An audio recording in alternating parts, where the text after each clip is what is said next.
Hello সবাইকে। তো অনেক দিন পরে ফিরে এসেছি এই চ্যানেলে নতুন ভিডিও নিয়ে। তো আজকে ভিডিও স্টার্ট হচ্ছে নতুন একটা রিভিউয়ের সাথে, সেটা হচ্ছে রেড যে মুভিটা এসেছে রিসেন্টলি অজয় দেবগানের, সেই মুভিটার রিভিউ নিয়ে। তো আমি আজকে দেখলাম মুভিটা, আর দেখে আমার ভালোই লাগলো। কিছু কিছু জায়গায় ফ্লস ছিল, কিন্তু রিতেশ দেশমুখের অ্যাক্টিং যথেষ্ট ভালো, আর অজয় দেবগান তো ভাই ওজি পিপলস।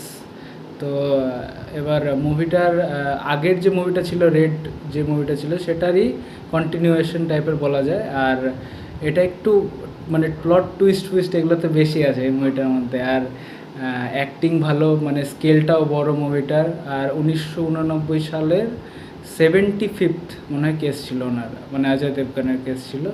এবার সেটার উপর বেস করে মুভিটা বানানো। আমার তো খুব ভালো লেগেছে, তোমাদের কেমন লাগলো বলো, কমেন্টে জানাও। আর আমরা একটা নতুন চ্যানেল খুলেছি, সেটা হলো মিডিয়া মেনিয়া মুভমেন্ট। সেখানে পডকাস্ট আর রিয়াকশন সব কিছুই আছে, সেটাও দেখো। ঠিক আছে, লাইক শেয়ার সাবস্ক্রাইব ওখানেও করবে, এখানেও করবে।